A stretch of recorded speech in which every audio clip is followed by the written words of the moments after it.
دیگر لوگ تو مسلمان۔ مصعب بن عمیر ایک دن چوک چراہے میں کھڑے بازار کے اندر کتاب اللہ کی تلاوت کر رہے تھے۔ ذرا قرآن کی تلاوت کو سننے کے لیے آنے والوں ذرا اس بات پہ دھیان دینا کہ جس وقت گزرتے ہوئے ایک شخص کہتا ہے جس کو عباد بن بشر کے نام پر یاد کیا جاتا ہے، کہتا ہے کہ میں نے وہاں پر مجمع کو دیکھا، میں نے وہاں پر لوگوں کو جمع دیکھا، ایک شخص کو چیز پڑھتے میں نے سنا، میں نہ کتاب اللہ کو جانتا تھا، نہ میں قرآن کو جانتا تھا، نہ میں اس کی فضیلت کو جانتا تھا، نہ میں اس کی فرویت کو جانتا تھا، نہ اس کی اہمیت کو جانتا تھا، نہ اس کی شان کو جانتا تھا، نہ اس کتاب کو جانتا تھا، نہ خالق کائنات کو پہچانتا تھا، نہ نبی رحمت کا تعارف تھا، مجھے تو کسی بات کا تعارف نہیں تھا۔ میں نے ایسے راہ جاتے لوگوں کا مجمع دیکھے، میں نے چند آیات کو سنا، وہ چند آیات کا سننا کیا تھا کہ میں ہمیشہ کے لیے اس قرآن کا ہو کے رہ گیا۔ میرے بھائیوں، ہم نے ہر رمضان کے اندر پورا قرآن سنا، میں تو قرآن کا نہ ہو سکا،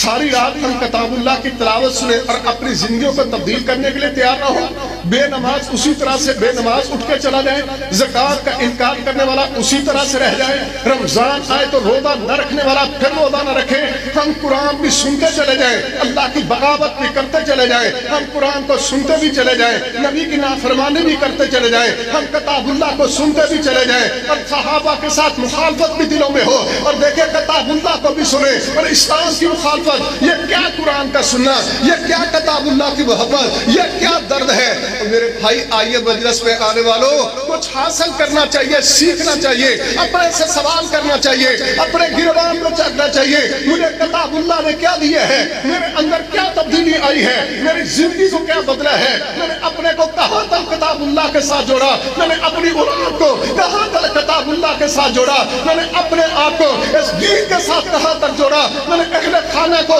اس دین کے ساتھ کہاں تک جوڑا۔ عباد بن بشر کہتے ہیں رضی اللہ تعالیٰ عنہ، وہ چند آیات کا سننا تھا، لوگ چلے گئے میں نہ جا سکا، مجھے روکا تو کس چیز نے، مجھے روکا تو خالق کائنات کے قرآن نے مجھے روکا۔ اب میں کھڑا تھا، میں نے اس شخص سے مصعب بن عمیر جس کو میں جانتا نہیں تھا میں نے سوال کیا، میں نے کہا صرف مجھے یہ بتا کہ جو آپ پڑھ رہے تھے میں بھی پڑھ سکتا ہوں۔ میرے بھائی وہ کفر پر ہو کر اس کو خیال آیا کہ میں بھی قرآن پڑھ سکتا ہوں۔ ہماری مجلس میں کتنے ہیں جن کو خیال آیا ہو کہ ہم بھی کتاب اللہ کو صحیح طریقے سے پڑھنا سیکھ لیں، ہم بھی اپنی اولاد کو صحیح طریقے سے قرآن پڑھانے کے لیے تیار ہو جائیں،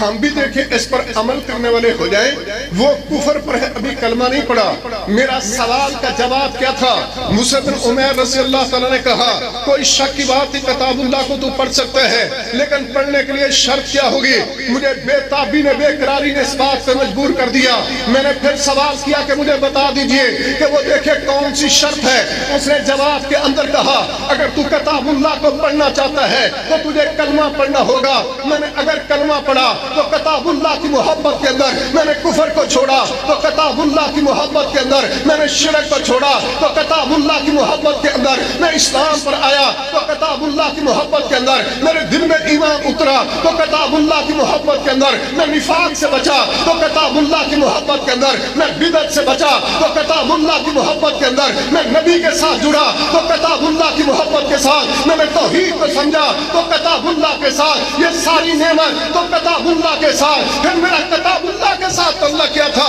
میں نے دن میں پڑھا تو خالق کائنات کا قرآن، میں نے رات میں پڑھا تو خالق کائنات کا قرآن، میں نے صبح پڑھا تو خالق کائنات کا قرآن، میں نے شام کو پڑھا تو خالق کائنات کا قرآن، میں نے اڑتے پڑھا تو کتاب اللہ کو، میں نے بیٹھتے پڑھا تو کتاب اللہ کو، چلتے پھرتے پڑھا تو کتاب اللہ کو، سونے سے قبل تو کتاب اللہ کو، جاگنے پر پڑھا تو کتاب اللہ کو۔ مدینے کے اندر شور اٹھا کہ دیکھیں عباد بن بشر کون ہے جو قرآن کا دوست ہے۔ اس نے کہا صرف وہ قرآن کا دوست نہیں، قرآن عباد بن بشر کا دوست ہے اور عباد بن بشر قرآن کا دوست ہے۔ ہم نے بڑی دوستیاں کی ہیں، میرا فلان دوست ہے، کبھی خالق کائنات سے بھی دوستی کر کے دیکھی ہے، ہم نے بڑی محبتیں کی ہیں، کبھی نبی رحمت سے بھی محبت کر کے دیکھی ہے، ہم نے بڑی محبت کی ہے، کبھی نبی کے یاروں سے بھی محبت کر کے دیکھی ہے، رضوان اللہ علیہ اجمعین۔ میں بات کو لمبا نہیں کرنا چاہتا، صرف ایک دو باتوں پر ختم کرتا ہوں۔ دوستی کس کو کہا جاتا ہے کہ دیکھیں آپ جانتے محبت کے 10 درجے ہیں، سب سے آخری درجہ خلت خلیل ہونا ہے۔ محبت اس کو کہا جاتا ہے۔ پوری انسانیت کے اندر 2 ہیں، اگر معیار قرار دیا تو 2 کو، اگر خلیل قرار دیا تو 2 کو۔ ایک کی باری آئی تو فرمایا لقد کان لکم فی رسول اللہ اسوۃ حسنہ، دوسرے کی باری آئی تو فرمایا قد کانت لکم اسوۃ۔ اور دیکھیں ابراہیم علیہ السلام کے اس بیان کو بیان کرتے ہوئے حال کے کائنات وہ کھڑی اور وقت آیا جس وقت امتحان کی انتہا ہو گئی تو فرمایا ابراہیم تم میرا دوست ہے اور عرش والا رب تیرا دوست ہے۔ اس کو دوستی اور محبت کہا جاتا ہے۔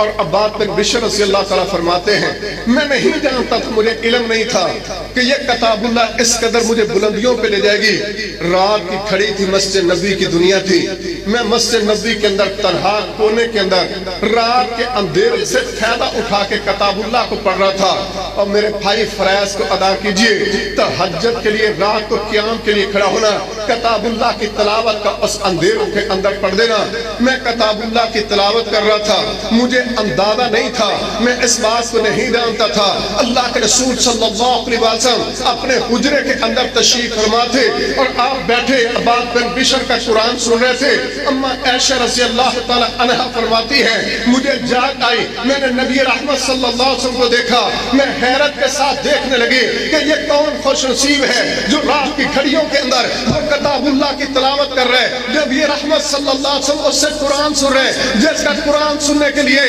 پیارے نبی نے اپنے قیام کو چھوڑا، جس کے لیے اپنے رکوع کو چھوڑا، جس کے لیے اپنے سجدے کو چھوڑا، جس کے لیے اپنی عبادت کو چھوڑا، جس کے لیے اپنی نماز کو چھوڑا، جس کو سننے کے لیے آپ چٹائی پہ تشریف فرما تھے۔ اللہ کے رسول صلی اللہ علیہ وسلم نے ابو بکر کی بیٹی کو جاگتے دیکھا تو آپ نے فوراً سوال کیا، فرمایا عائشہ جانتی ہے یہ کون آپ کی گھڑیوں میں کتاب اللہ کی تلاوت کر رہا ہے؟ مجھے پتا تھا لیکن میں نے چاہا اگر میں جواب دوں گی تو میرے اس جواب دینے سے کیا ہوگا؟ اگر یہی الفاظ یہی نبوت والی زبان سے نکلے گا تو اس خوش نصیب کا کام بن جائے گا۔ میں نے یہ نہیں کہا کہ مجھے پتہ نہیں، میں نے عرض کی درخواست کی اللہ کے رسول صلی اللہ علیہ وسلم فرما دیجئے یہ کون رات کی گھڑیوں کے اندر کتاب اللہ کی تلاوت کر رہے ہیں؟ فرمایا عائشہ یہ میرا پیارا سا صحابی عباد بن بشر ہے رضی اللہ عنہ جو رات کی گھڑیوں میں مسجد نبی کے اندر تنہا کھڑا قرآن کی تلاوت کر رہا ہے، لیکن یہ نہیں جانتا کہ اس وقت زمین پہ اس کا قرآن مصطفیٰ سن رہا ہے اور عرش پر اس کا قرآن رحمان سن رہا ہے۔ اللہ کے رسول صلی اللہ علیہ وسلم نے فرمایا عائشہ مجھے سب سے زیادہ لذت کس وقت جس وقت میں جبرائیل امین سے قرآن کو سنتا ہوں، اور اسی طرح سے مجھے لذت اس وقت آتی ہے جس وقت میں عباد بن بشر سے قرآن کو سنتا ہوں۔ میں آخری بات عرض کرتے ہوئے بات کو ختم کرتا ہوں، میں اس کتاب اللہ کی بات کر رہا ہوں۔ اللہ کے رسول صلی اللہ علیہ وسلم مجلس کے اندر تشریف فرما تھے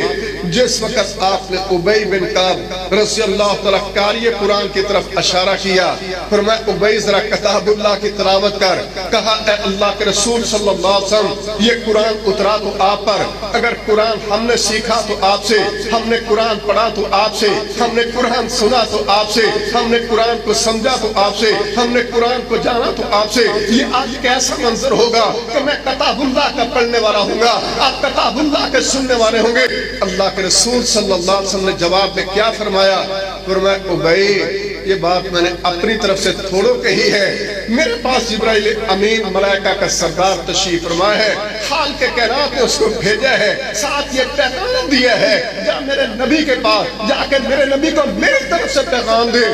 آج ابی بن کعب قرآن پڑھے گا اور میرا نبی اس کے منہ سے قرآن سنے گا۔ صحابی نے جس وقت یہ بات سنی رضی اللہ تعالیٰ، ابی بن کعب کہنے لگے اللہ کے رسول صلی اللہ علیہ وسلم عرش والے رب نے میرا نام اللہ نے عرش پہ لیا۔ میرے نبی نے جواب میں فرمایا صرف تیرا نام نہیں لیا، ساتھ تیرے باپ کا نام بھی لیا ہے، فلاں فلاں کا بیٹا۔ اولاد کا تعارف تو اس قرآن کی وجہ سے، باپ کا تعارف تو قرآن کی وجہ سے، زمین پہ تعارف تو قرآن کی وجہ سے، عرش پر رب نے نام لیا تو اس قرآن کی وجہ سے یہ جتنے علماء اور قاری حضرات تشریف فرما سننے والوں، اللہ کی قسم کبھی اپنے سے غور کیا کرو کہ اس قرآن کے پڑھنے سے پہلے ہمیں دنیا میں کون جانتا تھا؟ ہمیں دنیا میں تعارف دیا تو اسی قرآن نے، ہمیں عزت دی تو اسی قرآن نے، اگر ہمیں تعارف کروایا تو اسی قرآن نے، آپس میں محبت سکھائی تو اسی قرآن نے، اگر اتحاد سکھایا تو اسی قرآن نے، اسلام کو دنیا میں غالب کرنا سکھایا تو اسی قرآن نے۔ اللہ بات کو سمجھنے اور عمل کرنے کی توفیق دے۔ وما علینا الا البلاغ۔